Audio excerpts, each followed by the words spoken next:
I hear the drums echoing tonight. She hears only whispers of some quiet conversation. She's coming in 12:30 flight. The moonlit wings reflect the stars that guide me towards salvation. I stopped to no man along the way, hoping to find some old forgotten words or ancient melodies. He turned to me as if to say, hurry boy, it's waiting there for you. It's gonna take a lot to take me away from you. There's nothing that 100 men or more could ever do. I bless the rains down in Africa. Gonna take some time to do the things we never had.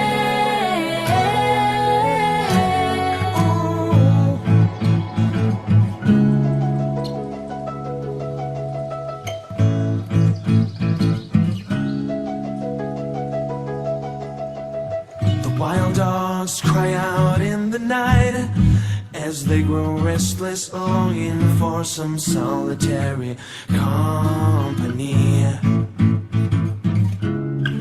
I know that I must do what's right, sure as Kilimanjaro rises like Olympus above the Serengeti.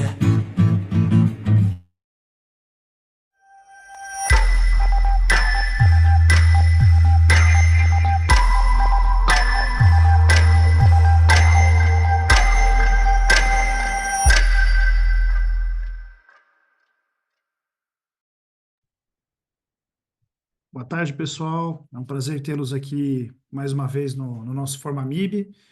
Hoje a gente tem o prazer aí de poder discutir alguns temas relacionados a Delirium e a gente trouxe dois convidados muito especiais aí para a gente aprender um pouquinho mais sobre esse tema. Estou compartilhando a moderação hoje aqui com o Paulo, nosso amigo intensivista lá da Paraíba. Paulo, vou passar a palavra para você e para a gente poder ir adiante aí. Boa tarde a todos, boa tarde, Bruno. Como estávamos conversando há pouco, né, um momento bacana por um tema extremamente importante por estar entre amigos.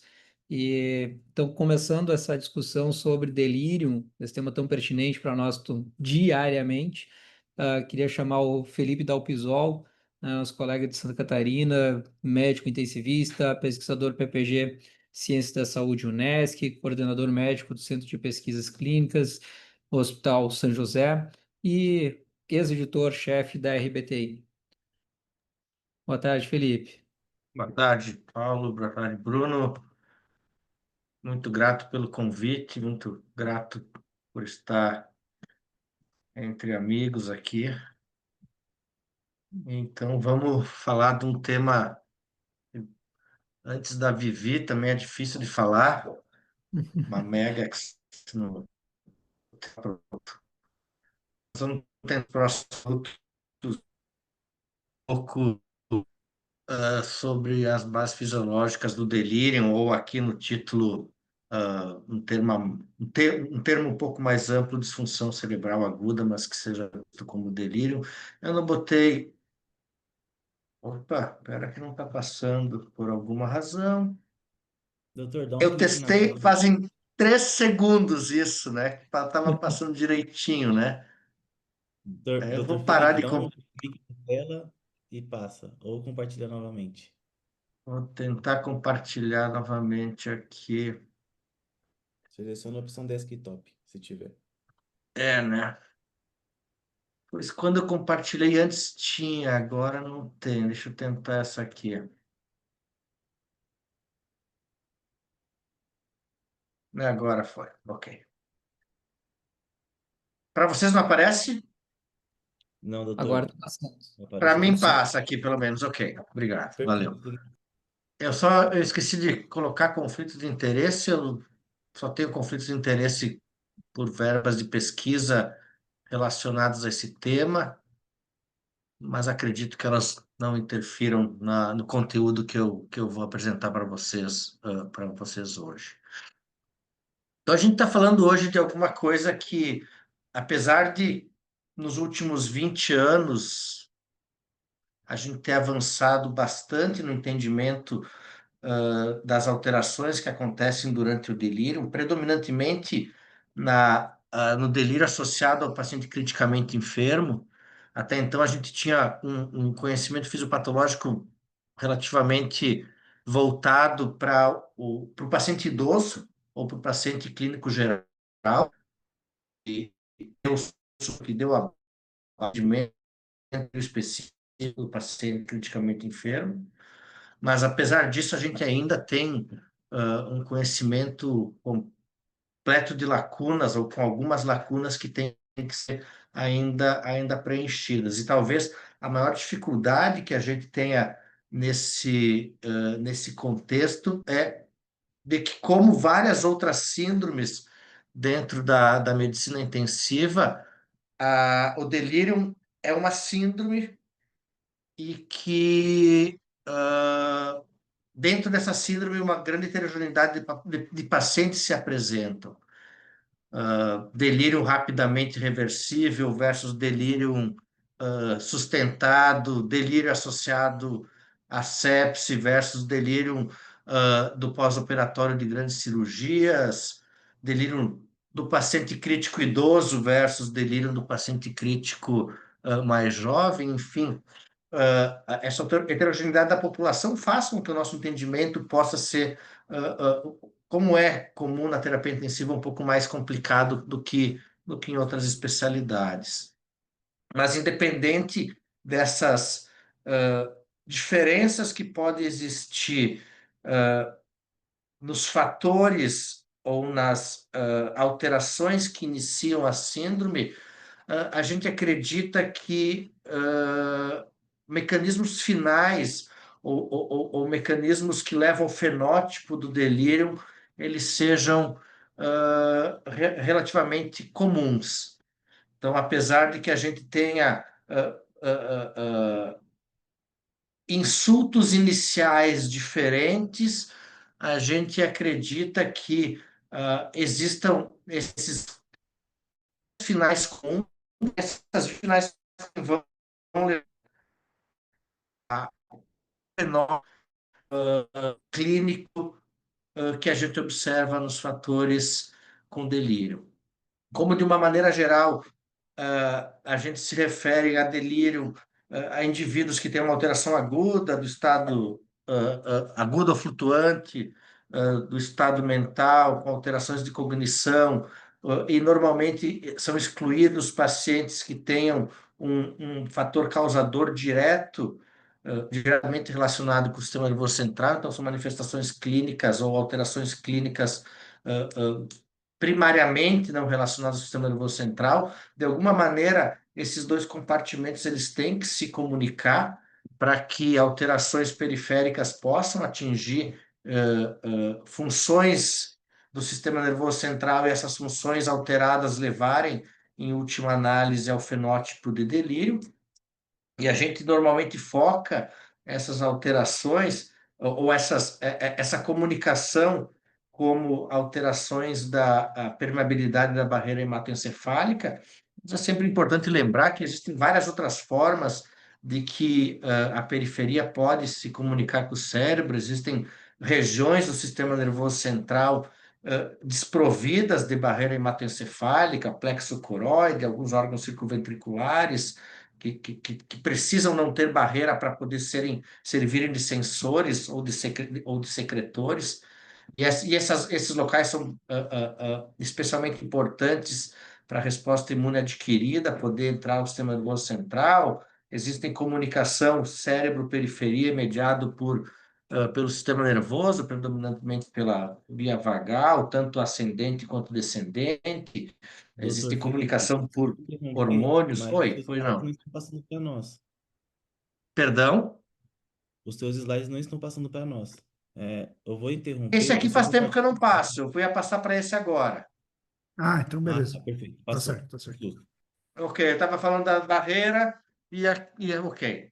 Então, além da barreira hematoencefálica, a gente tem que lembrar que existem vários outros fatores que podem ser associados a essa comunicação, mas aqui a gente vai se focar nas alterações da barreira. Como eu falei anteriormente, o delírio é atingido por uma diversidade de diferentes estímulos ou de fenótipos que podem levar a ele. Então, esse slide ele demonstra centralmente a encefalopatia associada à sepse ou o delírio associado à sepse e as alterações principais fisiopatológicas que a gente observa nesses indivíduos, mas a gente pode, de uma maneira relativamente direta, trocar essa encefalopatia ou delírio associado à sepse com o delírio pós-operatório ou com o delírio associado a outras condições do paciente crítico, claro que com algumas pequenas e sutis diferenças entre os diferentes tipos de paciente, mas que normalmente, independente da causa inicial, essas macro alterações que a gente vai discutir aqui, elas possivelmente sejam muito comuns entre os diferentes subtipos de pacientes com delírio. Uma das primeiras teorias que a gente tem sobre a fisiopatologia do delírio, ela é relacionada a alterações de neurotransmissores, porque, em última análise, a função neuronal é mediada por neurotransmissores, então, consequentemente, alterações de neurotransmissores vão ser uma via final comum, que vai levar a alterações do funcionamento do sistema nervoso central, que fenotipicamente se manifestam como delírio, e nesse sentido, já se tem demonstrado alterações em diferentes neurotransmissores no contexto do delírio do doente crítico, mas pela função da acetilcolina, normalmente o principal foco da hipótese de neurotransmissoras para a fisiopatologia do delírio é efetivamente a transmissão colinérgica. Por que a transmissão colinérgica ela é importante? Porque fisiologicamente ela talvez seja o neurotransmissor mais atuante em funções de atenção e em funções de consciência, porque elas regulam os sinais que entram principalmente no sistema nervoso central, predominantemente por vias mesencefálicas com vias corticais, via córtex pré-frontal e hipocampo, e a atenção e a consciência são dois sintomas importantes relacionados aos diferentes aspectos, tanto hipoativos quanto hiperativos do delírio. A inatenção depende, obviamente, da atenção, o pensamento desorganizado depende de atenção, colocar foco ou não colocar foco em algum determinado estímulo pode levar a pensamento desorganizado, pode levar à agitação. Então, efetivamente, a acetilcolina, do ponto de vista fisiopatológico, parece ser o neurotransmissor mais associado a isso. A gente tem evidências de estudos de neuroimagem que colocalizam áreas colinérgicas relevantes para o funcionamento do sistema nervoso central, com áreas que são mais comumente afetadas em indivíduos com a presença de delírio. Aqui a gente, então, pode focar no hipocampo e áreas subhipocampais, o córtex pré-frontal e parietal, que são importantes nesse contexto, algumas áreas próximas ao hipocampo do córtex temporal. Existe uma colocalização entre esses achados, o que reforça efetivamente que a acetilcolina deva ser um neurotransmissor importante no contexto do delírio. Se a gente for olhar estudos que tentam correlacionar ou associar biomarcadores de função colinérgica com a ocorrência de delírio no paciente criticamente enfermo, a gente tem essa meta-análise que é relativamente recente, que avaliou uma série de diferentes biomarcadores associados ao delírio, e um desses biomarcadores aqui destacado, que é a atividade anticolinérgica sérica. Se consegue medir, através de uma amostra de plasma, uma atividade relacionada à acetilcolina, por ensaios relativamente simples, e a gente percebe que os estudos associativos entre esse tipo de biomarcador e a presença ou não de delírio, eles ainda são conflitantes. Alguns apontam uma associação positiva e significante, enquanto outros não apontam associações, ou apontam associações que não se mantêm após uma análise mais rigorosa, com análise multivariada para algumas comorbidades. Então, ainda existe algum tipo de desafio em translacionar alguma coisa que parece ser clara, de que a acetilcolina tem uma função importante, para que a gente consiga utilizar isso como forma diagnóstica, e também a isso somado a alguns ensaios clínicos que modulam vias colinérgicas, que foram negativos, no intuito de fazer prevenção ou tratamento de delírio. Um segundo neurotransmissor que é importante nesse contexto é a dopamina. Normalmente, o excesso de dopamina é associado a delírio hiperativo, e diferentes estímulos que levam clinicamente a delírio, eles ocorrem, ou eles levam a alterações do metabolismo da dopamina. Então, se a gente lembrar, antagonistas dopaminérgicos, como exemplo, o haloperidol, eles são utilizados amplamente no tratamento do delírio, na terapia intensiva. Por mais discussões que a gente possa ter da efetividade deles, eles conseguem reduzir pelo menos os sintomas motores do delírio hiperativo. Existe também uma correlação anatômica entre receptores dopaminérgicos e receptores colinérgicos. Existe comunicação na quinta camada cortical desses neurônios, e se a gente acreditar efetivamente que a acetilcolina é importante, então existe uma grande comunicação entre neurônios dopaminérgicos e neurônios acetilcolinérgicos, reforçando a importância da dopamina, perdão, em contextos de delírio.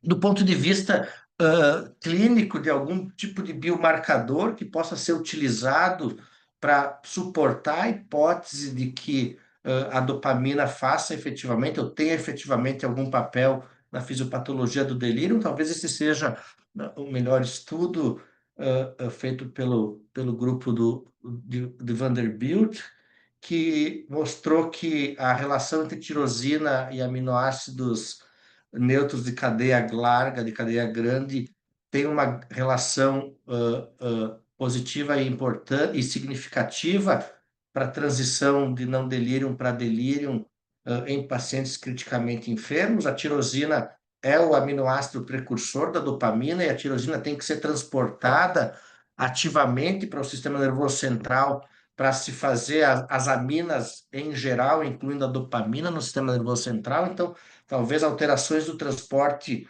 periférico para o sistema nervoso central da tirosina possam explicar alterações da neurotransmissão dopaminérgica e monaminérgica de uma maneira geral, e isso possa ter relação com o desenvolvimento de delírio. Um terceiro neurotransmissor nessa miscelânea de neurotransmissores que podem estar associados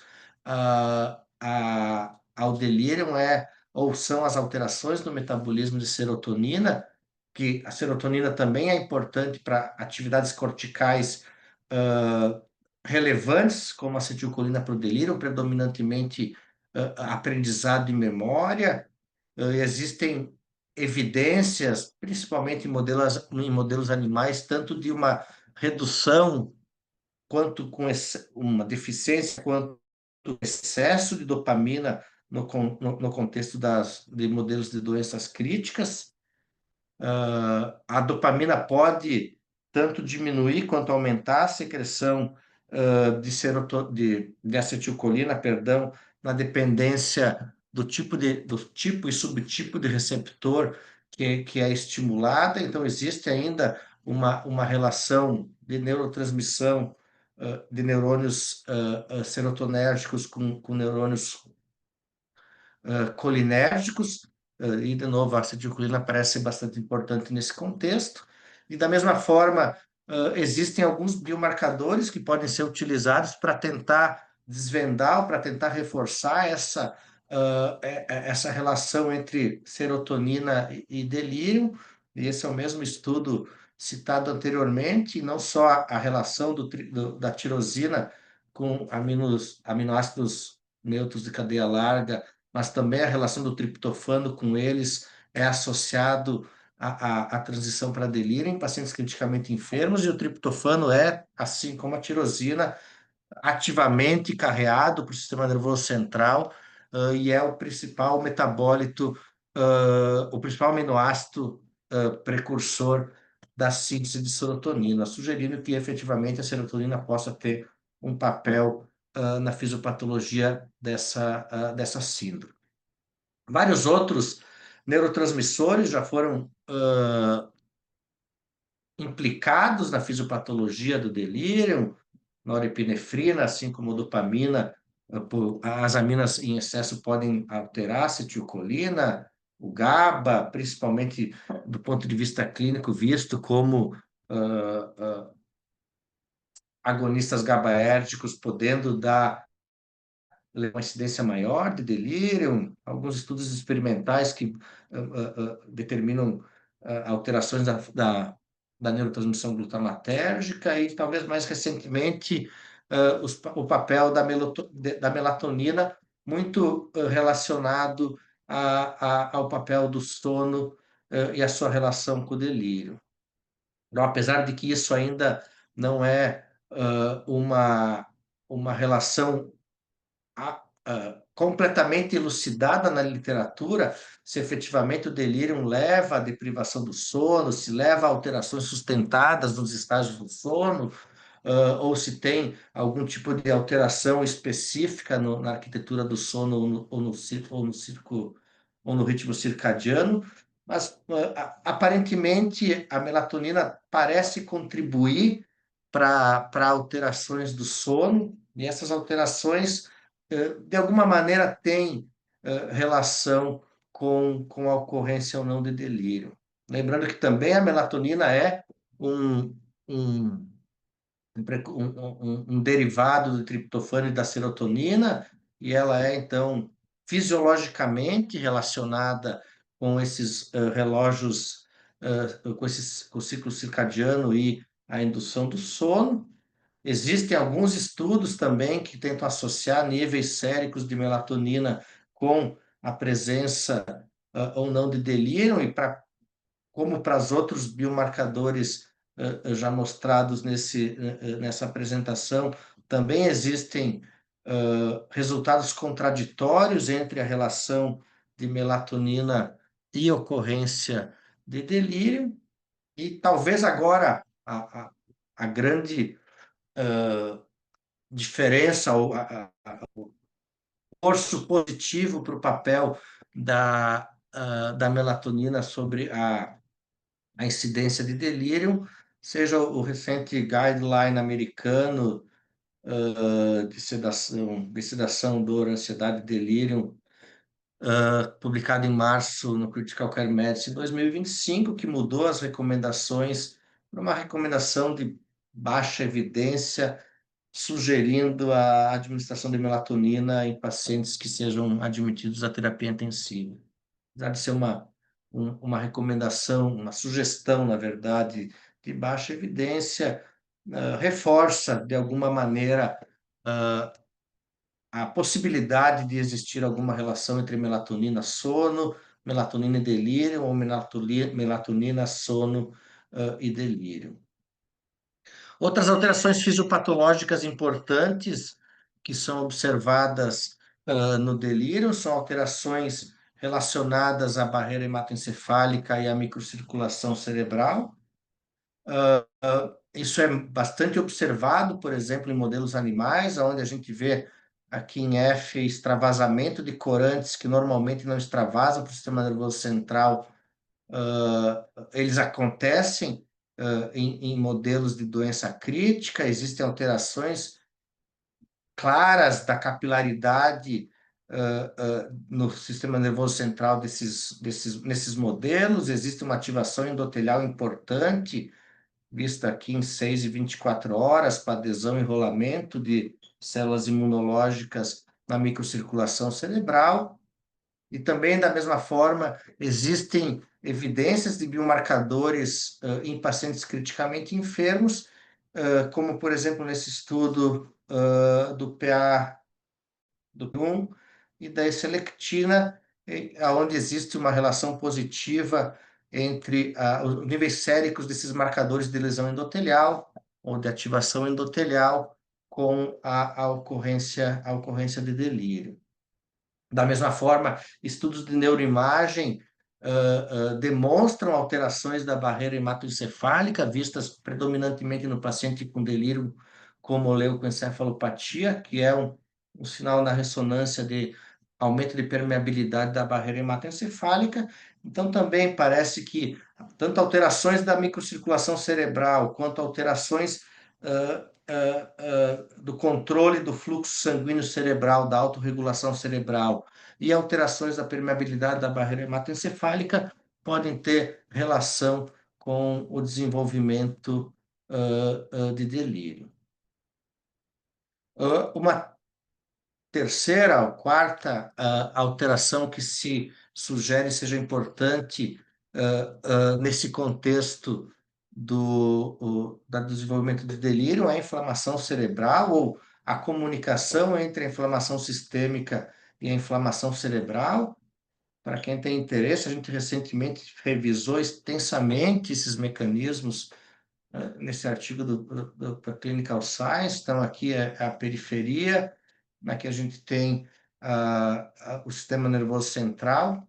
Então, diferentes mecanismos inflamatórios acontecem no sistema nervoso central desses indivíduos acometidos por delírio, quer seja por transmigração de células periféricas em direção ao sistema nervoso central, e nesse contexto, tanto células imune-inatas, principalmente neutrófilos, quanto células imune-adaptativas, principalmente linfócitos TCD4 e linfócitos TCD8, podem transmigrar para o sistema nervoso central e serem ativados, produzindo mediadores que vão levar à inflamação cerebral, e a inflamação cerebral vai ter consequências diversas que vão levar tanto à disfunção sináptica quanto à morte efetivamente neuronal, e dentro das alterações inflamatórias das células periféricas, as que parecem ter mais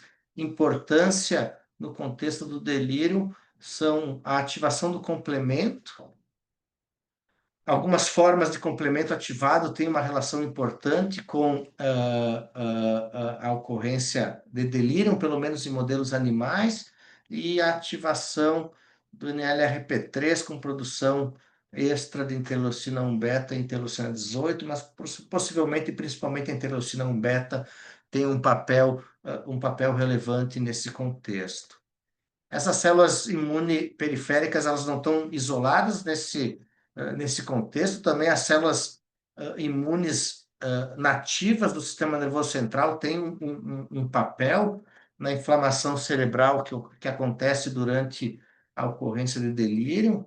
Então, existe uma comunicação entre essas células com ativação de micróglias do seu estado em repouso, que só faz surveillance do sistema nervoso central e que faz parte da barreira hematoencefálica, para um estado de micróglia ativado, onde ela fica com uma forma mais arredondada, e da mesma forma que os leucócitos periféricos produzem ou ativam NLRP3, produzindo interleucina 1-beta, ativam vias de sinalização intracelular associadas à produção de espécies ativas de oxigênio e de nitrogênio, também ativam complemento e outras citocinas que têm possivelmente um papel no desenvolvimento do delírio. não só micróglia, não só as micróglias são ativadas durante esse processo, mas também os astrócitos parecem ser ativados em menor monta, mas eles parecem ter um papel importante. Hoje em dia se tem dado cada vez mais atenção a essa isoforma A1 da ativação de astrócitos. Durante o Covid, eles parecem ter, por exemplo, um papel bastante importante na infecção do sistema nervoso central pelo Covid e nas disfunções associadas ao Covid, mas também essa forma, então, ativada A1 de astrócitos leva à produção de mediadores que, em última análise, podem levar à disfunção sináptica consequentemente, e também à morte neuronal por piroptose, principalmente mediada por interleucina-1 beta, ou morte neuronal por apoptose ou necrose, efetivamente, na dependência da amplitude dessa resposta inflamatória. A resposta inflamatória ela também pode ter comunicação com as alterações de neurotransmissores, como eu citei anteriormente, existe disfunção sináptica associada à inflamação cerebral, então existe literalmente deslocamento da fenda sináptica, da membrana pré e da membrana pós-sináptica. As proteínas que fazem essa junção, elas são bastante afetadas por mediadores inflamatórios e pode haver deslocalização da fenda sináptica e, consequentemente, alteração sináptica global ou de alguns neurotransmissores mais sensíveis, mas também a inflamação ela pode deslocar o metabolismo de alguns aminoácidos, predominantemente do triptofano nesse esquema, mas efetivamente o triptofano ele é o aminoácido mais suscetível às alterações metabólicas associadas à inflamação, por a inflamação ativar uma enzima específica chamada IDO, e essa enzima desloca o triptofano da síntese de serotonina para a síntese de quinonerinas. E alguma dessas quinonerinas elas podem potencialmente ser neurotóxicas, predominantemente por ativar receptores de glutamato. Então, também a inflamação pode ter efeitos excitotóxicos do glutamato, por hiperativação de receptores glutamatérgicos, como também por reduzir os níveis cerebrais de serotonina. E se a gente for ver biomarcadores de inflamação e sua relação com a ocorrência de delírio, possivelmente seja a grande parte ou a maior parte dos estudos são feitos com marcadores inflamatórios, como, por exemplo, aqui interleucina 6, mais de 20 estudos nessa meta-análise, marcadores mais usuais como proteína C reativa, TNF, IL-8, IL-1, IL-2, mas da mesma forma, como todos os outros marcadores, apesar de existir um arcabouço robusto de plausibilidade biológica e de informação da inflamação em modelos animais, os estudos ainda têm, não são todos diretamente, ou não existe uma associação em todos os estudos que medem esses biomarcadores na periferia com a associação deles com o delírio. Se a gente for fazer uma grande revisão de todas as alterações que acontecem no sistema nervoso central, em diferentes regiões dele, isso a gente revisou recentemente nesse artigo do Critical Care Medicine, especificamente para sepsis, mas, de novo, deve valer para várias outras doenças críticas. A gente vê que inflamação ocorre em uma série de diferentes regiões do sistema nervoso central, ativação de células microgliais e de astrócitos também acontecem nesse sentido, regulação de diferentes marcadores inflamatórios de ativação endotelial, de lesão neuronal e de alteração da barreira hematoencefálica acontecem. Então, evidências pós-mortem sugerem que efetivamente essas alterações, que às vezes a gente não consegue medir por biomarcadores periféricos, elas parecem efetivamente acontecer nesses indivíduos.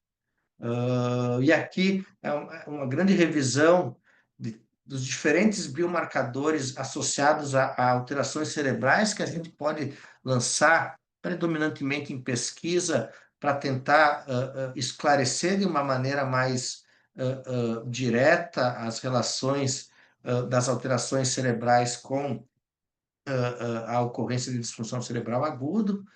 Então, a gente tem marcadores de disfunção da barreira, ou marcadores diretamente de edema cerebral, a gente pode ter marcadores mais inespecíficos de inflamação, a gente tem marcadores relativamente específicos de lesão neuronal, e a gente tem também marcadores relativamente específicos de ativação microglial, ativação astrocitária e de disfunção da barreira hematoencefálica. Todos eles são medidos em estudos experimentais e clínicos e podem, num futuro breve, nos auxiliar no melhor entendimento dessas relações entre inflamação, disfunções da barreira hematoencefálica, alterações de neurotransmissores, morte neuronal e a ocorrência de disfunção cerebral aguda.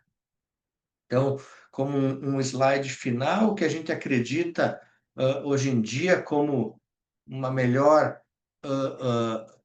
explicação para disfunção cerebral associada à doença crítica, ou ao delírio associado à doença crítica, que diferentes fatores que podem levar tanto a insultos primários como a insultos secundários ao sistema nervoso central, eles são comunicados ao cérebro, fazendo ativação de células inflamatórias nativas do sistema nervoso central, que vão levar à inflamação cerebral. A inflamação cerebral vai ter um efeito sobre diferentes aspectos da neurotransmissão, tanto colinérgica quanto não colinérgica, vai poder potencializar essas alterações por potencializar as alterações existentes de barreira hematoencefálica. Isso tudo vai culminar numa via final comum, que é a diminuição da síntese de acetilcolina com um déficit colinérgico,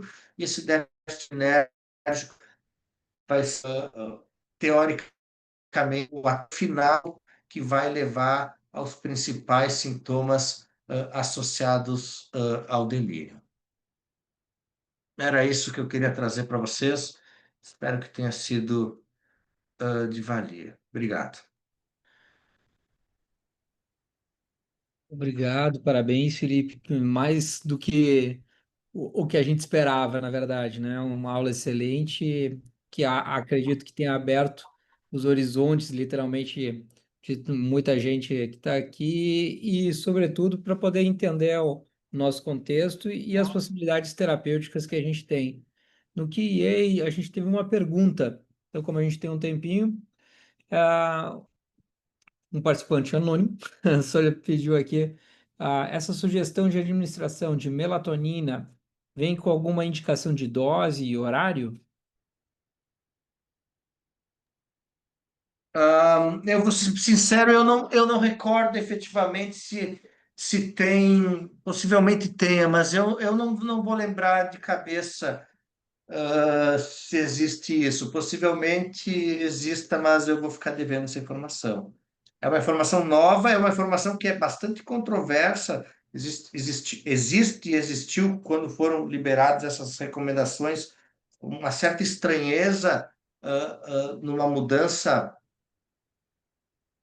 não radical, mas uma mudança importante da sugestão em relação ao último guidelines, que era 2018, se eu não me engano, 2019, sem ter um acrescento de evidências efetivas para essa recomendação. Mas eu vou ficar devendo, talvez a Vi vá lembrar isso de cabeça, mas eu efetivamente não lembro. Ô, Paulo, posso aproveitar e fazer uma. Eu queria fazer duas perguntas, na verdade, Felipe. Uma, Felipe, você falou, a gente chamou de delírio e você chamou de disfunção cerebral aguda. E a gente tem até uma diretriz um tempo atrás, uma diretriz não, foi 1.000 palavras no ICM para diferenciar melhor o que é encefalopatia, do que é delírio, coma, delírio subsindrômico. Você poderia explicar um Nominatas pouquinho a das importância? coisas. Isso, é só para explicar a importância para o pessoal, assim, da diferença entre encefalopatia e esses outros conceitos. Isso é espinhoso, né? Porque ah, eu vou dar a minha opinião sobre isso. Ah, é, existe um termo genérico que é disfunção associada à sepse, disfunção cerebral associado ao paciente criticamente enfermo. Dentro dessa definição de disfunção, várias disfunções podem ocorrer.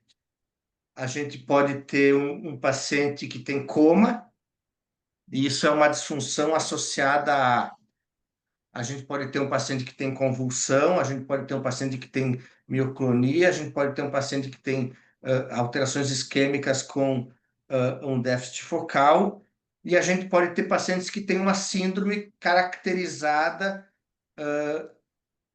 como uma disfunção aguda ou flutuante, alterações de atenção e consciência que são temporalmente associadas a um fenômeno clínico, ao fenômeno médico, não ao fenômeno psiquiátrico, e essas alterações são denominadas de delírio, são sindromicamente agrupadas como delírio, que fazem parte de grandes disfunções cerebrais associadas ao doente crítico e que certamente é a disfunção mais comum e que tem um impacto efetivo sobre os desfechos, tanto de mortalidade, apesar de também nesse contexto existirem controvérsias do real tamanho do efeito do delírio sobre a mortalidade do doente crítico, mas o delírio é uma síndrome definida pelo DSM-4 com critérios específicos que fazem com que ela faça parte, então, desse guarda-chuva maior, que é a disfunção cerebral aguda, que pode ter diferentes manifestações clínicas ou fisiopatológicas. Perfeito. E podem ser expressão da mesma coisa, né? Você pode ter um paciente que está em delírio um momento, outro momento ele está em coma, e depois voltar para um delírio, né? Pode ser um contínuo, elas são Perfeito. possivelmente um contínuo que transita entre essas coisas e por definir, a gente define elas pedagogicamente, mas tu tem razão, elas flutuam entre diferentes.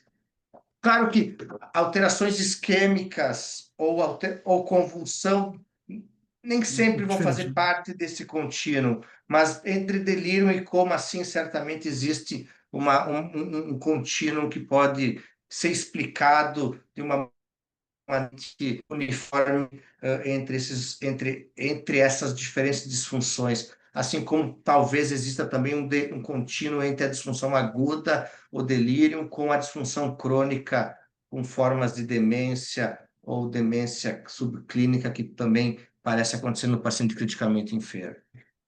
Uhum. Assim, você trouxe muito, eu achei muito bacana que você trouxe assim, o que eu aprendi na faculdade era o desbalanço colinérgico, né? Como a principal elemento ali da fisiopatologia do delírio e parece ser a via final desse fenômeno, né? O que me chamou a atenção na sua apresentação é você ter falado também um pouquinho de serotonina, ter falado a dopamina, claro, a gente sabia, né? Especialmente nas manifestações positivas, nos pacientes com alucinação ou delírio mais hiperativo, né? Mas, por outro lado, parece que o meio inflamatório é talvez o principal determinante lá mais proximal de toda essa cadeia de eventos, né? Do que está acontecendo. E aí eu ia te perguntar, duas coisas. Primeiro, o paciente, por exemplo, que já usa. A gente hoje em dia tem muito paciente com transtornos psiquiátricos que fazem uso de inibidor seletivo, serotonina e tal. E aí, se faz algum sentido a gente ser mais assertivo na reconciliação medicamentosa ou não, nesse cenário aí, se faria algum sentido, tá? E a segunda pergunta é o corticoide, que a gente usa muito. E eu acho que os estudos são até um pouco controversos no efeito do delírio, né? Eu acho que dependendo do horário do dia, o paciente pode ter psicose por causa do corticoide e tal. Então, eu queria te perguntar esses dois aspectos aí. Eu sei, a Viviane deve abordar depois, mas é só aproveitando fazer o gancho com a sua aula. Eu, a primeira questão, acho que sim, acho que a gente tem que ser mais precoce, o mais precoce possível na reconciliação desses medicamentos, porque possivelmente a, a, a não administração deles seja mais maléfica do que benéfica para o indivíduo na questão do equilíbrio que ele já existia anteriormente para a condição de delírio. Apesar de que isso não tem nenhum sustento robusto na literatura, especificamente para antidepressivos mais ou menos serotonérgicos ou mais ou menos noradrenérgicos, mas estudos observacionais sugerem que sim, que eles podem ser benéficos.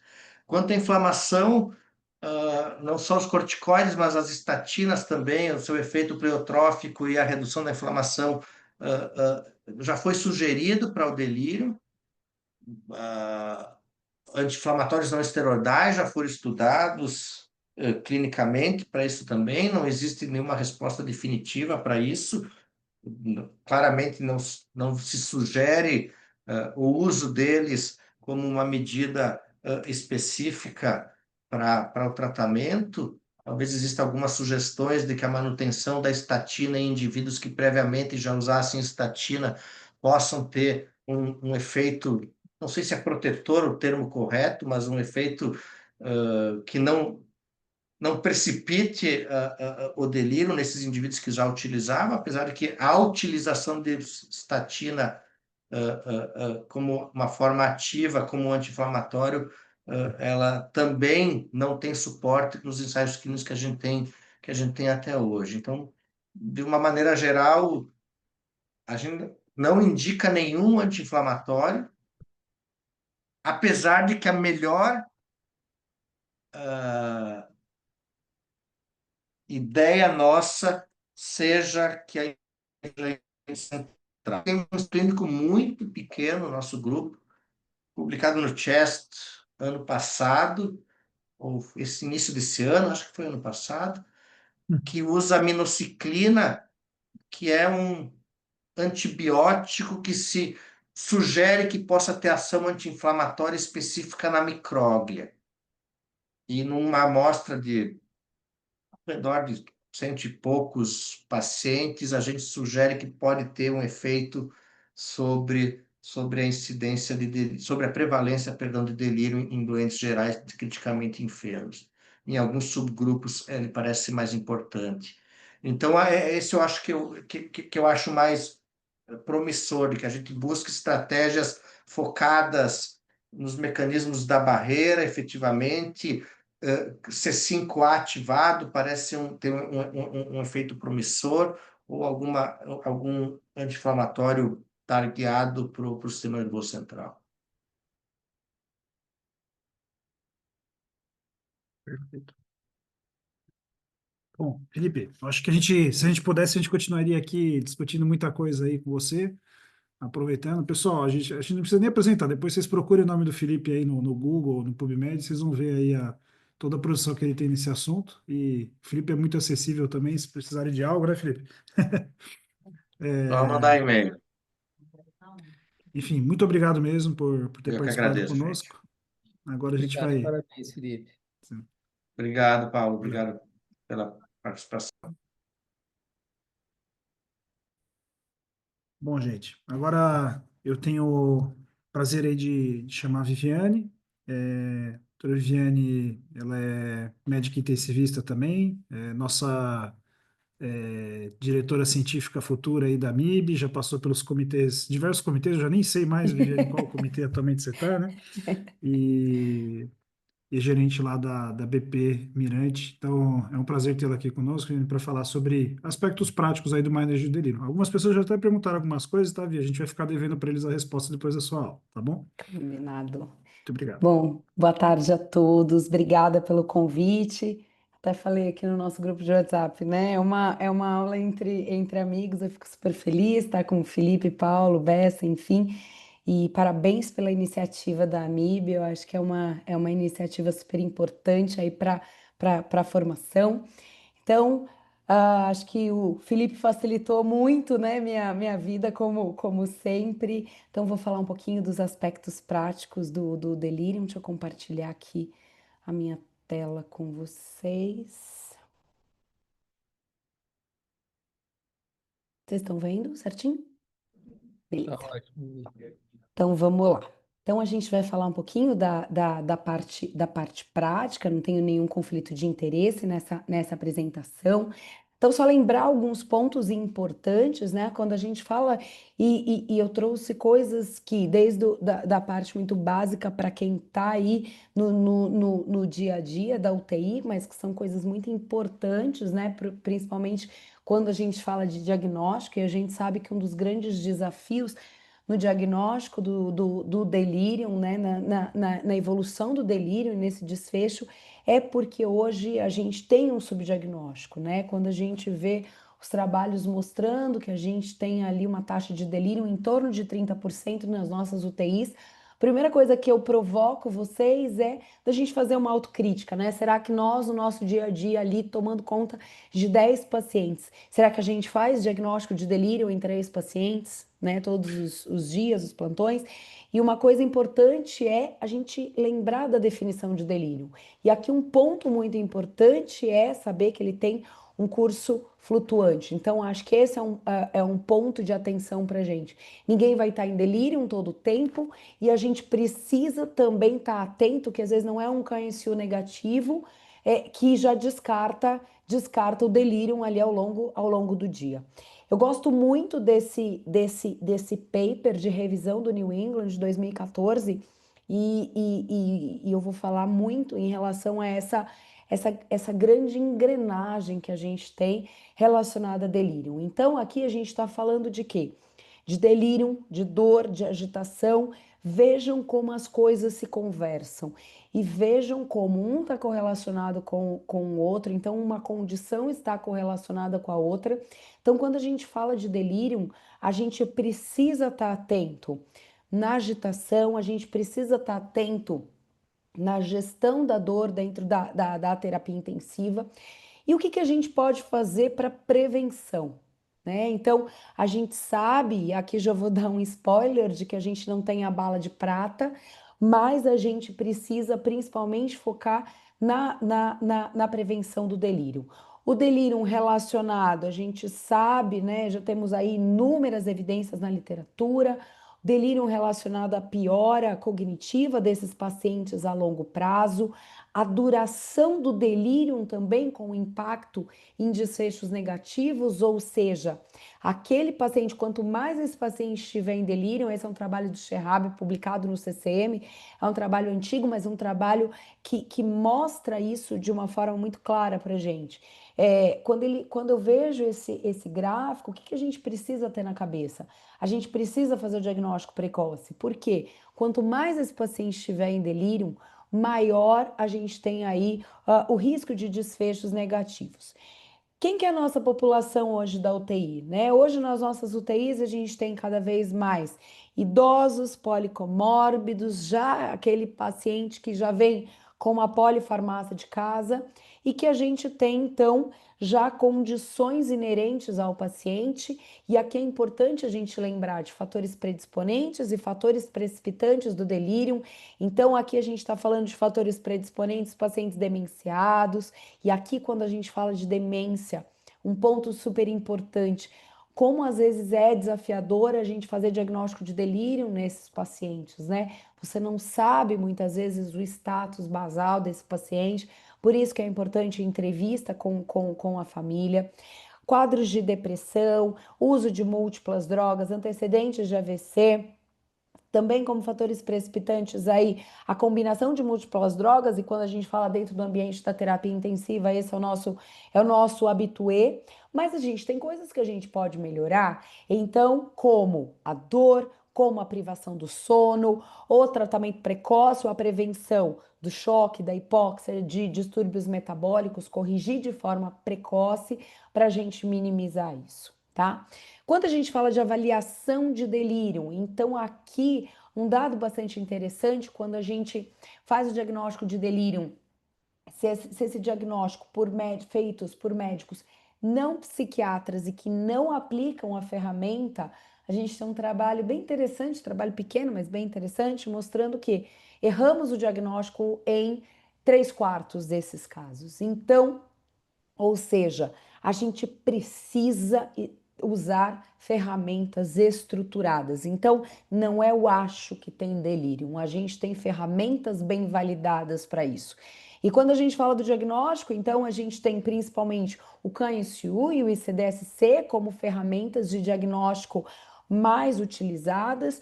O CAN-SU, que é o mais habitual e fácil da gente utilizar, até tem um paper também bastante interessante que ele fala, desculpa, quanto tempo que se demora para aplicar o delírio no nosso dia a dia da terapia intensiva. O CAN-SU se demora aproximadamente 2 minutos para ser aplicado. E nessa provocação, né, desse viewpoint, ele fala muito disso, né? A gente subdiagnostica, a gente muitas vezes deixa de aplicar a ferramenta porque fala, poxa, é uma ferramenta, é um score a mais, mas vejam que se a gente pega toda a nossa UTI, a gente vai demorar 20 minutos do nosso plantão para aplicar a ferramenta, né? E aí, quanto que a gente pode melhorar o desfecho desses pacientes? Quando a gente fala, e esse é um trabalho do Dimitri, publicado na Critical Care já há um tempo, aí comparando essas ferramentas, uma visão sistemática, meta-análise, comparando as ferramentas, o CAN-SU e CDSC, a gente pode utilizar tranquilamente as ferramentas. O que é importante quando a gente fala de utilização de ferramentas? Capacite as pessoas do seu serviço, capacite a equipe multiprofissional para a aplicação das ferramentas. Então, qualquer uma que você for utilizar, ok, são ferramentas validadas, são ferramentas bem estudadas, mas é importante a capacitação para a aplicação correta da ferramenta.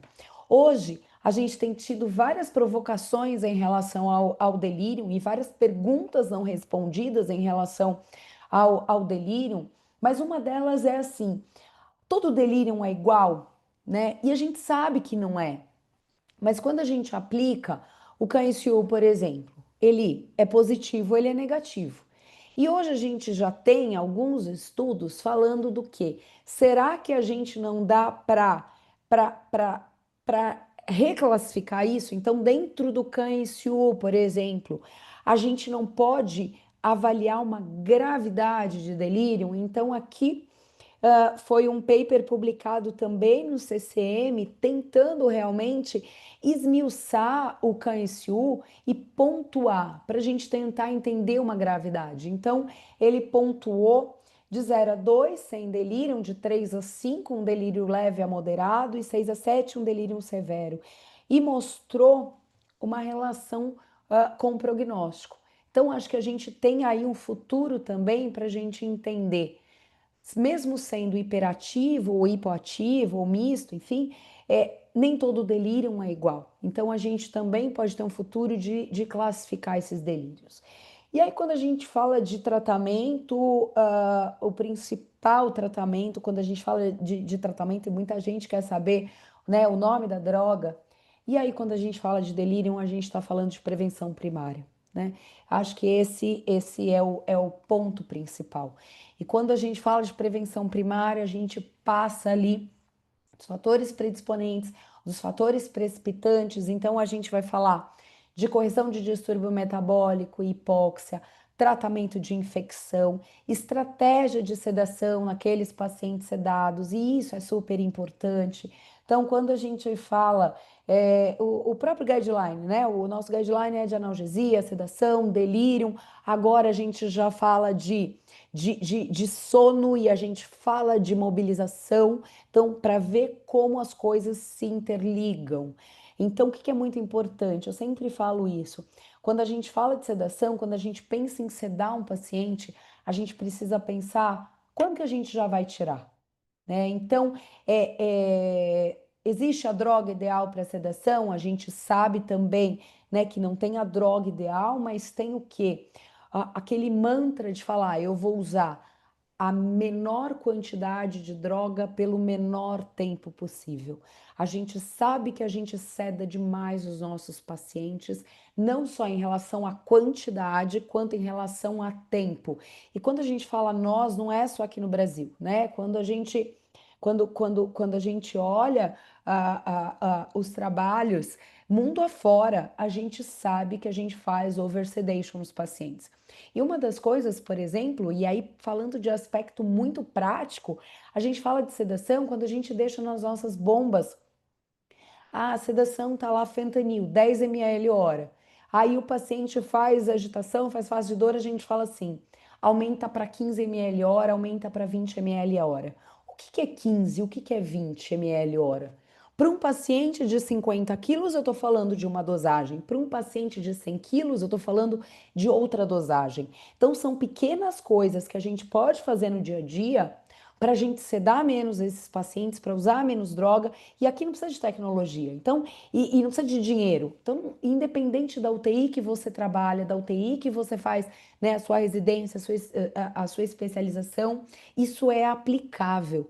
Então, vejam que o que eu vou falar aqui de prevenção primária, tudo é aplicável, independente de que região do país você está, de que UTI você está. Acho que isso é uma coisa super importante.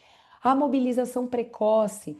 Então, mobilizar precocemente esses pacientes, aqui envolve, muitas vezes a gente fala, eu preciso de um quantitativo de pessoas muito grande para mobilizar. E a gente sabe que não é. É uma mudança de cultura. A gente precisa mudar a cultura da nossa UTI para falar, sim, é possível fazer a mobilização precoce. Inclusive em pacientes neurocríticos, né? A gente tem ali a gente vê muitos serviços que não deixa mexer no neurocrítico. Se esse paciente, né, não tem hipertensão intracraniana, esse paciente não está em estado de mal, esse paciente, enfim, tem como a gente mobilizar esse paciente, mesmo o neurocrítico.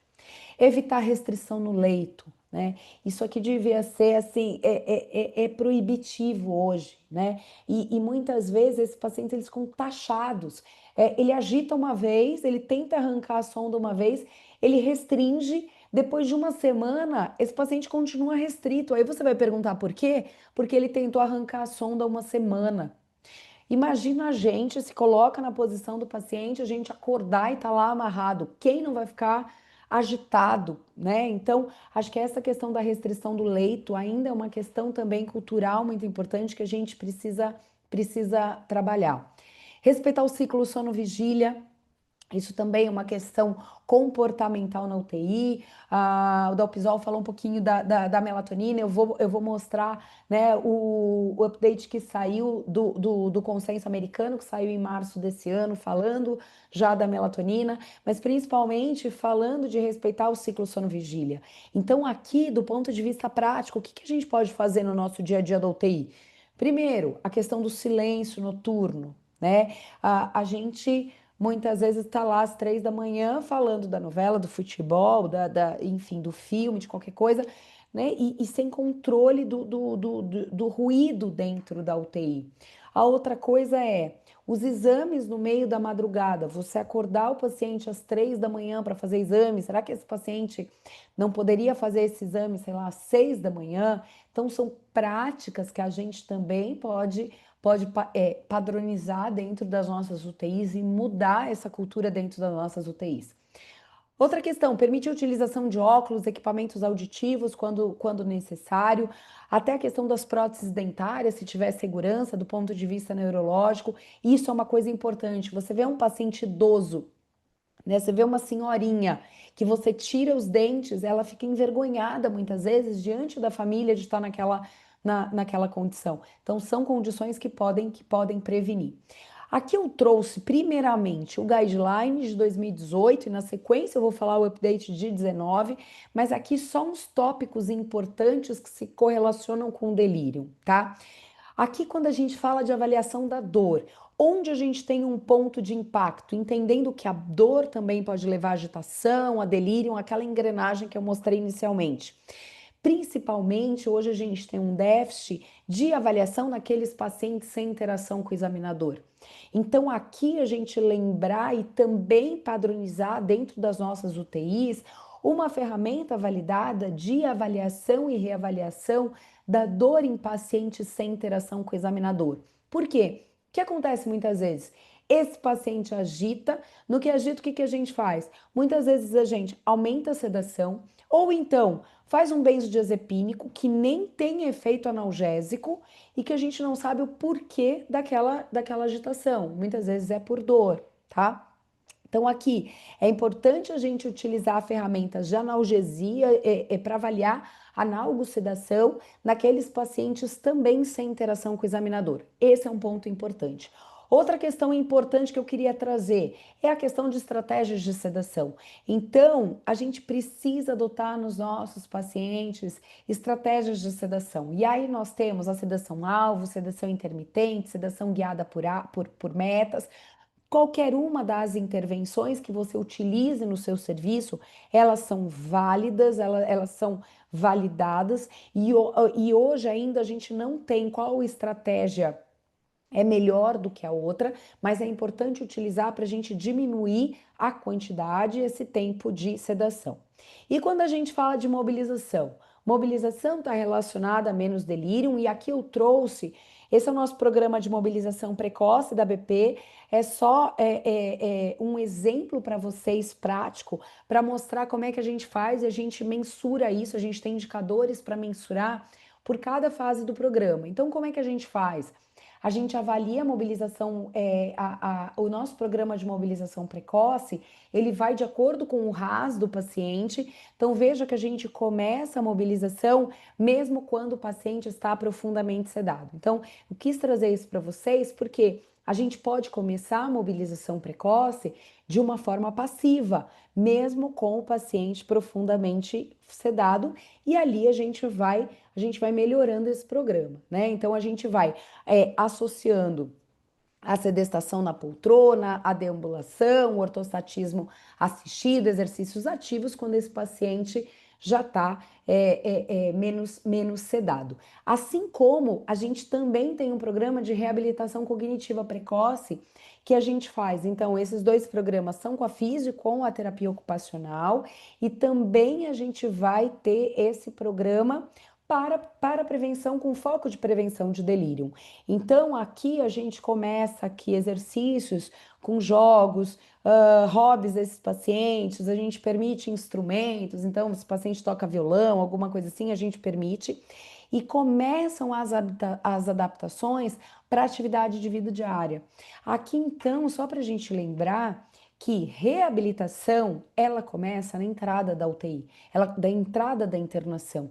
Então, a gente não vai começar a reabilitar nossos pacientes quando esse paciente já tem algum déficit ou depois, sei lá, de quanto tempo de internação. Essa reabilitação, ela tem que ser precoce. E aqui eu trouxe, então, para vocês, e aqui eu vou me atentar um pouquinho mais, entrar mais em detalhes, no update que foi publicado no CCM agora em 25, tá? Então, que é bastante interessante, ele tá bem fácil de ler, com uma metodologia muito clara. Como é que ele fez, tá? Ele dividiu em 5 áreas, então ele abordou ansiedade, agitação, sedação, delírio, imobilidade e perturbação do sono. Eu vou passar rapidamente por todos, né? E não só pelo delírio, pensando que todos eles estão interligados. Então, acho que vale a pena passar aí um overview para vocês. Qual foi a questão que ele fez relacionado à ansiedade?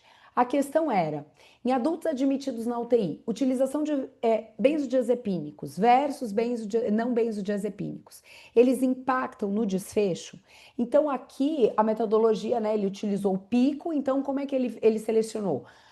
adultos admitidos na UTI que eram ansiosos, tá? E aí a intervenção, utilização de benzodiazepínicos, em qualquer dose, via duração ou frequência. Controle o comparativo eram os não benzodiazepínicos e os outcomes eram ocorrência de ansiedade, agitação, delírio, duração da ventilação, estresse pós-traumático, ansiedade pós-UTI, mortalidade, qualidade de vida e eventos adversos. Então, aqui, comparando benzodiazepínico com não benzodiazepínico.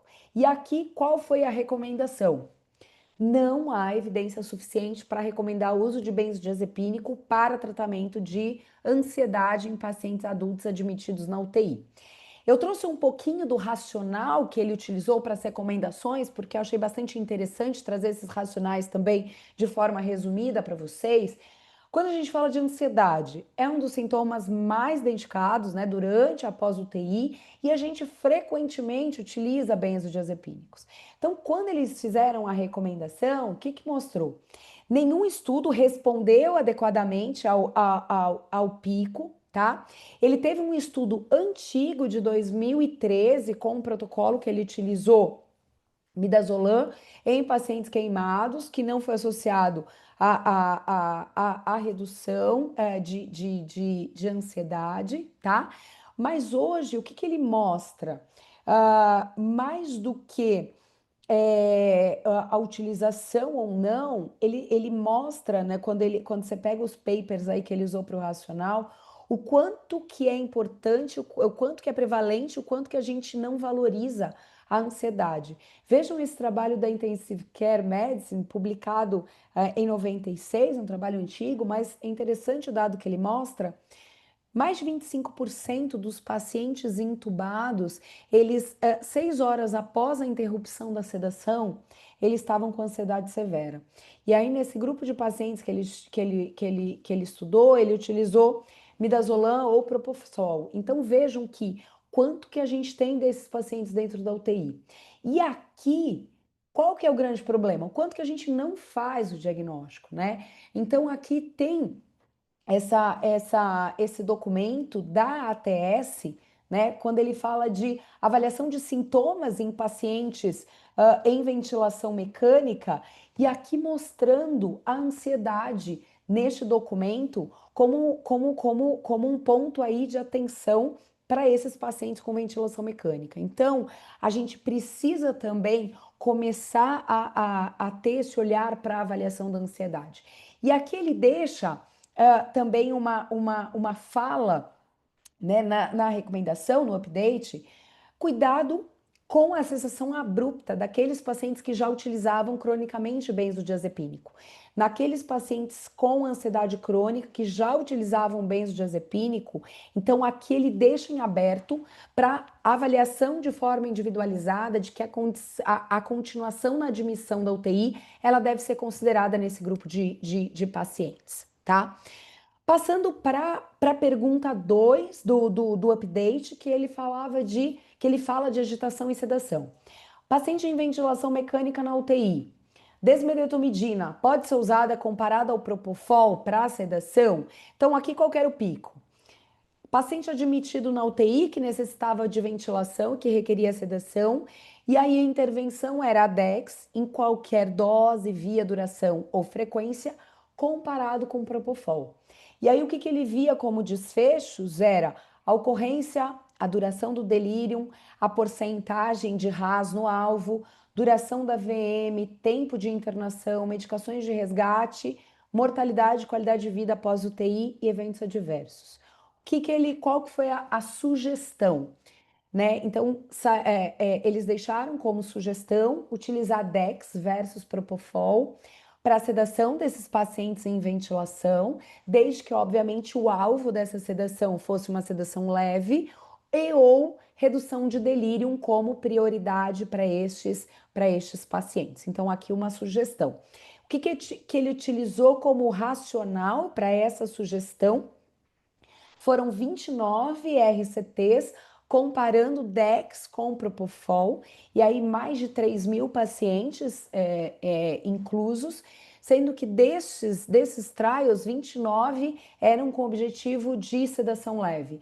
E aí mostrando que realmente havia uma provável redução da prevalência de delírio, então algo em torno de 15 pacientes a menos em cada 100 em ventilação mecânica, também podendo reduzir a duração do delírio e redução do uso de analgésicos suplementares.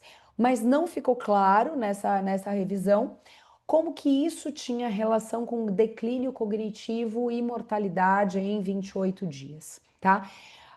Como efeito adverso, obviamente, a gente tinha a DEX, né, com mais efeitos adversos relacionados à bradicardia em relação ao propofol, a gente sabendo que a DEX ela reduz em aproximadamente 25% a frequência basal desses pacientes, e é claro que aqui também o ponto de atenção é que esse paciente, se requer uma sedação profunda, obviamente que alternativas de sedação, elas deveriam ser utilizadas. Em relação a antipsicóticos, e aí a questão dos antipsicóticos é a pergunta da vez, né? E eu vou falar, aqui eu vou mostrar o guideline, mas eu vou falar de alguns trabalhos recentes que vêm sido publicados. Então, a pergunta foi: pacientes admitidos na UTI, administração de antipsicóticos para delírio, comparado com não utilização, eles têm impacto em desfecho? Então, aqui ele pegou adultos com delírio, então não era prevenção, era delírio diagnosticado, utilizando qualquer antipsicótico versus não antipsicóticos, tá? E aí os desfechos, mortalidade, duração da ventilação, ocorrência de delírio, duração do delírio, tempo de internação, qualidade de vida, ansiedade ou estresse pós-traumático e eventos adversos. E aí, na verdade, ele ficou super em cima do muro e diz que o update, né, do guideline diz que a gente não poderia emitir uma recomendação a favor ou contra o uso de antipsicóticos para delírio em relação em pacientes admitidos na UTI. O racional para isso foram 8 RCTs com 1.800 pacientes, né, comparando antipsicóticos com não antipsicóticos. 6 utilizaram haloperidol, 1 utilizou antipsicóticos típicos e atípicos, e um trial fez 3 braços de tratamento, haloperidol, ziprasidona e placebo, tá? Esses foram os utilizados, tá? Apesar deles não conseguirem ter emitido uma recomendação para os antipsicóticos, eles deixaram como uma possibilidade de redução da mortalidade dos dias livres de delírio. Mas todos os benefícios, todos os potenciais eram com evidências de baixa qualidade. E aqui a questão da redução de mortalidade, e aí eu vou apresentar, né, o trial do New England aí, que ficou super em voga aí há um tempo atrás, que era a questão do haloperidol relacionada à mortalidade. Fica muito difícil associar a redução de mortalidade relacionada a delírio, quando a única melhoria que foi detectada foi dias livres de delírio, mas a gente não teve redução de tempo de ventilação, redução de tempo de UTI, tá? Eu vou falar também disso mais adiante. Quarta questão foi em relação à mobilização, e aí pacientes na UTI, se a otimização da mobilização e reabilitação comparado com cuidados usuais, que ele chamou, pode impactar nos desfechos. Então, aqui um ponto importante, né? O que era até a definição do que é otimização da mobilização e reabilitação. Então, primeiro, quem é o grupo de pacientes? Quem que ele pegou?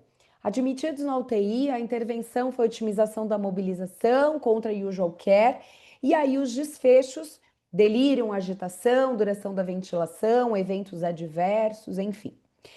Qual que foi a sugestão? Sugere-se a otimização da mobilização versus cuidados habituais. E aí, o que ele definiu como mobilização melhorada e otimizada? Qualquer coisa, qualquer intervenção adicional a mais do que a unidade já fizesse. Então, por exemplo, incluir um aumento da duração ou a quantidade da reabilitação, incluir bicicleta, circo-ergômetro, step. Então, qualquer incremento no que era basal foi considerado aí uma otimização. Dúvidas, o que não se sabe? Qual que é a frequência ideal? Qual que é a intensidade ideal dessa reabilitação? E será que tem, né, essa intensidade? Será que é igual para todos os pacientes? Provavelmente não. Qual que é a duração apropriada para essas intervenções, né? Então, ele pegou 58 RCTs com 8 mil pacientes e a gente teve aí redução, né, uma leve redução na duração do delírio, do tempo de ventilação mecânica, do tempo de permanência. Então, foram reduções aí discretas em relação aos tempos, por isso que ficou a sugestão.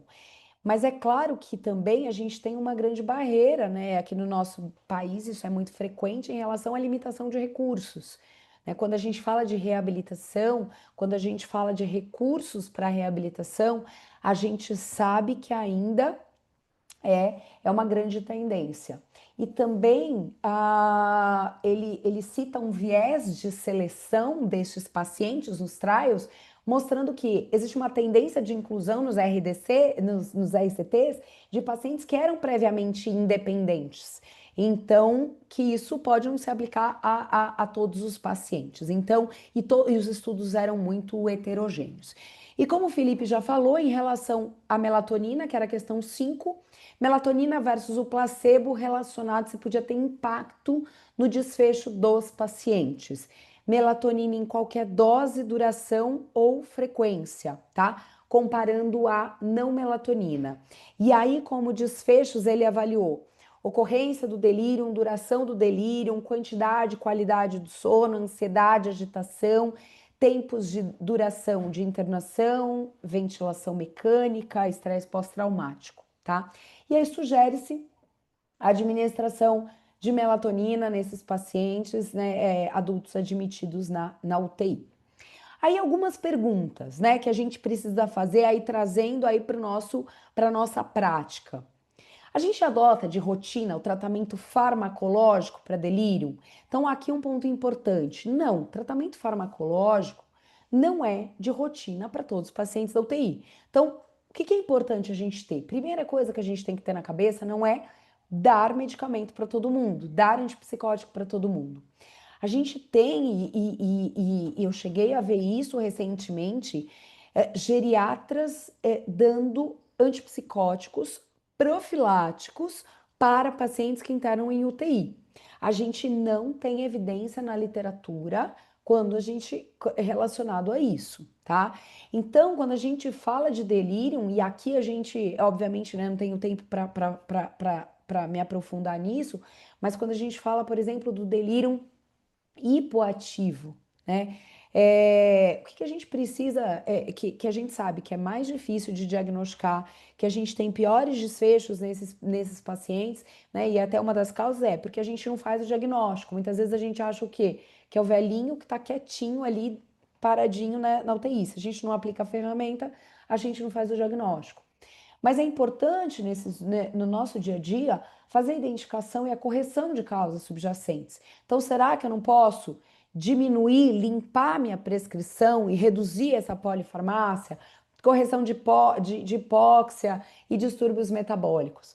Para quem que a gente vai reservar o tratamento farmacológico, né? Aquele paciente agitado, aquele paciente com risco de autoheteroagressividade, nestes pacientes a gente vai controlar a agitação, né? E quando a gente fala dos antipsicóticos, e aqui eu acho que essa é a bola da vez, então a gente teve aí a publicação no New England do AIDS-SU Trial, que foi um estudo com mais de 1.000 pacientes e que ali ele dividiu em 2 grupos, haloperidol e placebo. O que aconteceu, qual que foi o resultado desse grupo e que aí teve gente que saiu falando, não, será que agora é dar haloperidol para todo mundo, porque é isso que a gente vai reduzir a mortalidade? Óbvio que não, né? Então, assim, ele reduziu a sobrevida, o grupo haloperidol teve menor, reduziu a mortalidade, né? Teve melhor sobrevida comparado ao placebo, tá? Então, esse foi um ponto. Mas a gente tinha, por outro lado, o Mind USA, né, também publicado no New England, que não mostrava redução de mortalidade. Então, ele tinha ziprasidona, haloperidol e placebo.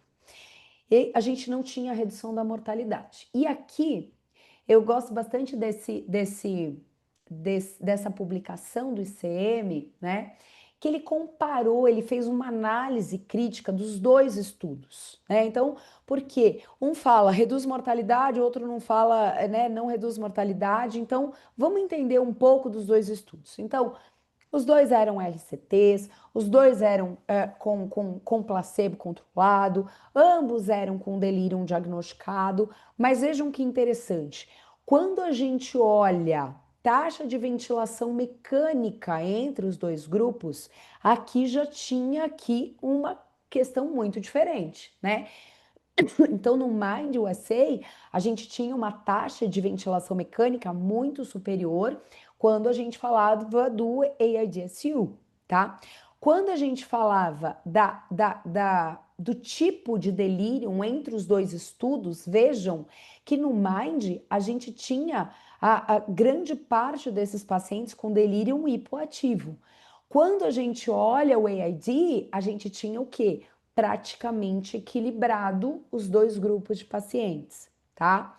Quando a gente olha, então, o uso, né, de open label de antipsicóticos, vejam que aqui o Mind utilizou, né, mais antipsicóticos. Então, aqui, e uma coisa super importante também, nenhum dos dois grupos, a mortalidade foi, nenhum dos dois estudos, a gente teve a mortalidade como desfecho primário, tá? Então, eles tinham populações diferentes, a mortalidade não era um desfecho primário, e aqui são perguntas que a gente tem que fazer relacionadas ao delírio, né? Quando a gente fala aí de droga, de tratamento, de intervenção. Como o Dalpisol já bem falou, né? A gente ainda tem, vocês viram como que é complexo e ainda não bem determinada a fisiopatologia do delírio. A gente não sabe os subtipos do delírio, né? A gente sabe que nem todo delírio é igual. E a gente tem uma exposição prévia e cada vez mais frequente do uso de antipsicóticos. E aí aquela pergunta, por que o haloperidol, né, no estudo, ele poderia estar associado à redução de mortalidade?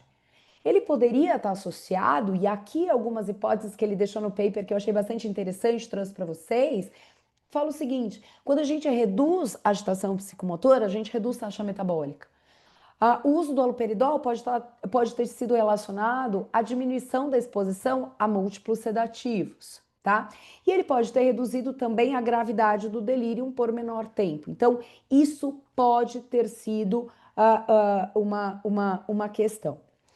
Do ponto de vista prático, então, né, que falta um minuto aí para o nosso tempo, o que eu queria deixar para vocês? É super importante no nosso dia a dia, nas nossas UTIs, a gente fazer o diagnóstico com uma ferramenta validada e utilizar de forma sistemática, né, a avaliação do delírio, utilizar ferramentas validadas. A gente precisa ter o foco na prevenção do delírio e principalmente o foco no controle da dor e na agitação. Então, acho que era isso que eu queria trazer para vocês. Desculpa se eu passei um pouquinho do meu tempo, Bessen. Tranquilo, tá ótimo, Vi. Muito obrigado mesmo. Bom, eu acho que a gente teve aí um panorama bem bacana. Vamos aproveitar 10 minutinhos aí para fazer algumas perguntas, tudo bem, Vi? Você pode Claro. estar. A gente tem algumas perguntas aqui. Uma do Marcelo ele perguntou lá no começo, no paciente em delírio, que é uma pergunta um pouco de abordagem diagnóstica. Quando que faz sentido a gente tomografar esse paciente para descartar alguma outra causa aí? Acho que essa é uma pergunta super interessante, né? E aí, não existe aí uma regra de bolo, porque você tem que olhar o paciente como um todo. Então, assim, quando você olha esse paciente com uma alteração aguda do nível de consciência, então, primeiro você tem que entender o que que trouxe esse paciente para a UTI, o que que a gente tem de forma aguda. A gente aplicou alguma ferramenta para avaliação, né, de delírio, a gente aplicou ferramentas de avaliação, na verdade, de analgesia, sedação e delírio. Rever a prescrição desse paciente. Será que ele não tá em delírio ou alguma alteração do nível de consciência? Porque a gente está induzindo esse paciente, e aqui essa tua pergunta é super interessante, porque a gente vê muitos desses pacientes, por exemplo, que a gente dá quetiapina e a gente não tira depois a quetiapina e esse paciente fica rebaixado e não acorda, aí você fala, não, não acorda mais. Por quê? Porque a gente pesou a mão na dose da quetiapina, da risperidona, do haloperidol, enfim, tá? A gente começou, ele estava numa fase aguda, a gente entupiu ele de analgésico, a gente entupiu de opioide e a gente não lembra de rever essa prescrição. Esse paciente vai, ao longo dos dias, a gente só vai colocando coisa na prescrição. Então, aqui uma questão, e aí trazendo, né, a questão do tema da minha aula, que é do ponto de vista prático, olhem para o seu paciente na UTI, passem visita, olhem para o paciente o seguinte: o que que eu posso tirar? E aí, assim, eu posso tirar a sedação, eu posso reduzir, eu posso tirar o antibiótico, eu posso tirar volume, eu posso desinvadir esse paciente, eu posso tirar ele do leito, né? Aquela máxima less is more para a terapia intensiva cada vez tem feito mais sentido, né? A gente tem visto que as intervenções, cada vez mais, elas têm ido para restrição, para o uso racional do recurso. E muitas vezes o que que acontece? A gente vai fazendo copy cole e aqui os prontuários eletrônicos, eles são ótimos, mas eles também têm problema, né? No sentido de você faz o copy cole e ele fica ad eternum, porque você não precisa ter o trabalho de escrever de novo. Quando a gente fazia manual, a gente acho que né? Acho que aqui poucos de nós são da época do manual, né? Hoje muito, a maioria acho que já deve estar no eletrônico, enfim. Mas assim, acho que a gente parava mais para ter essa crítica de falar, vamos tirar. Então, acho que isso é um ponto importante. Agora, e outra coisa, parte metabólica, infecciosa, pensa muito na fisiopatologia, naquela questão que o Dalpisol colocou, né? Quanto que a sepsis está relacionado a isso. Então, faz um screening desse paciente. Faz um screening. E aí você vai individualizar, na dúvida, leve para a tomografia. Agora, por exemplo, se é um neurocrítico. Aí, um neurocrítico, é óbvio que você fica, a gente acaba tendo um olhar mais permissivo para repetir essas tomografias, né? Principalmente se ele não tem nenhum tipo de monitorização, porque a tomografia muitas vezes, junto com a alteração do nível de consciência, que vai nos ajudar. Mas assim, não tem a regra de bolo, mas você tem que olhar como um todo para esse paciente. Mas começar com revisão da prescrição, pensar no que a gente pode tirar e a parte metabólica, acho que isso você já tira aí uma grande parte do caminho. Beleza. Teve muita pergunta aqui do pessoal sobre antipsicótico, tá? Então, o pessoal perguntou assim, qual que é a droga mais custo-benefício? Também, assim, se faz sentido a gente fazer combinação de antipsicótico, entendeu? Sei lá, quetiapina e risperidona, ou aldol risperidona e quetiapina, enfim. E, e uma outra é sobre desmame, dos antipsicóticos depois. Mas vamos começar com as primeiras, tudo bem? O que você Perfeito, acha, assim, claro, claro. qual antipsicótico usar e faz sentido associar ou não? Bom, hoje a gente não tem evidência de superioridade de haloperidol com os demais antipsicóticos, então é o que você tem. Claro, o haloperidol é o que a gente tem mais estudo, né? O que é a droga mais estudada. Do ponto de vista prático, hoje, o que que a gente tem feito e o que eu tenho feito, né, lá no nosso serviço, se esse paciente tem uma via oral ou enteral, a gente tem usado, eu uso a quetiapina ou a risperidona como drogas de escolha.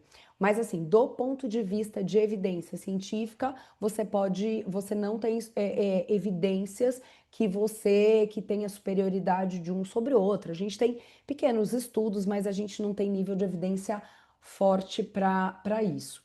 Associação de antipsicóticos. A gente pode usar em caso de refratariedade, né, até em relação. Então, por exemplo, aquele paciente que você não consegue controlar essa agitação. Então, muitas vezes você pode usar, inclusive, o antipsicótico associado a um benzodiazepínico, associado à desmedetomidina, você pode utilizar como associação, tá? Desmame. Desmame, na verdade, aqui a gente tem que tatear e individualizar também. Por quê? Porque você vai avaliando esse paciente conforme ele vai saindo, e aqui principalmente o delírio hiperativo é fácil, né? Que é o paciente que dá trabalho na nossa UTI, né? É o cara que fica arrancando tudo, pula da cama, tal, e que a gente consegue calibrar mais, tá? E aí você fala assim, bom, ele tá agitado, às vezes você tá dando lá quetiapina, 25, 3 vezes ao dia. Aí acabou rebaixando demais. Você deixa 2 vezes ao dia, ou então ele está saindo daquela fase de agitação, você vai reduzindo gradativamente. Eu acabo reduzindo gradativamente, mas é muito individualizado. Agora, o que é muito difícil é no hipoativo, né? No hipoativo você tem até a questão, você vai tratar o hipoativo com terapia farmacológica ou não? A gente tende a não tratar, né?